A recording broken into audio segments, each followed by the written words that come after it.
Well, good morning on this rainy June morning in the Ribble Valley in Lancashire. Here we are in the upper Ribble, and I'm working with Alice, who's doing her master's project on a study of leaky dams. And the idea with leaky dams is that they hope slow the flow down, and then by slowing the flow we can reduce for the high level flood and buffer up floods downstream. What Alice is doing is she's doing a little bit of sampling to study, what is it, the invertebrates, Alice? Yeah. Yeah, we'll talk more about that in a minute, and we're going to do a little bit of sampling, so let's see how we go. So here's a leaky dam. There we are. Really nice, really. It's built out of natural products. Very rainy day. We've had lovely weather recently and we're very unlucky, aren't we? But this today our field work. Yeah.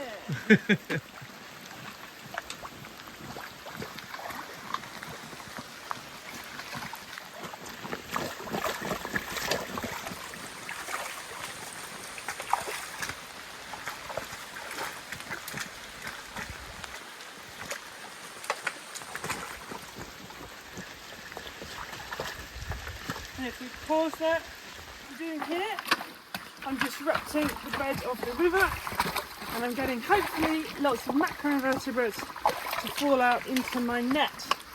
And when I have a look at what species, if I fall in the river, if I have a look at what species that I'm finding, something for example like a cased caddisfly, I can make some conclusions about the quality of the water, because there are some species that are very tolerant to pollution events, and some species that if they taste a bit of pollution in the water, they'll be gone. So if you're not finding them, that is your bioindication that you've got a problem with the water quality. And that's the beauty of these little macroinvertebrates. They're very motile, they're very small, but they're also large enough to be seen with the human eye, which is very helpful if you're me. So it might look like I've got nothing, but actually you can see in here, this guy looks a bit like a stick, but he's actually Where's that? a cased Oh, that thing caddisfly. here? Yeah. We're there. I'm not sure what species we've got going on here, but this guy is alive. So you want to poke your finger on it so we can see exactly the bit? Oh wow, yeah. Yeah. And there's Wow, amazing. and there's a fly larva in there. Cool. So I've got my sample now, and it's all in my net, nice and secure. What I'm going to do, get a little bit of water in the bucket, make sure nothing gets out. This bucket's a little bit small, so it's not completely optimum for this.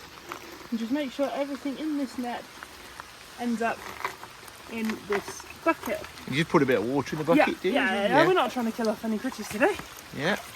I'm just going to wash through, make sure, because some of them will cling on. Certainly your leeches, some of your snails, some of your caddisflies, they can cling on to rocks, so clinging onto this net, no problem for them. Just having a little look, so we've still got a few more. I'm standing next to one of our leaky dam structures, and this is that. You can see it's all made of natural materials as much as possible. It's all locally coppiced wood, nice and environmentally friendly. You can see that it's not really much of it in the water right now, and that's because we're at very low flow. We're up in Lancaster. We've not had a lot of rain in the last month, so this is above the lower flow of the river. But when we get into the rainy season, though that is sometimes all year round in Lancaster, more so the autumn and the winter, the flow of the river is going to come up above these trunks, and what they're going to do, they're going to create friction in the channel, and they're going to slow the flow of that water.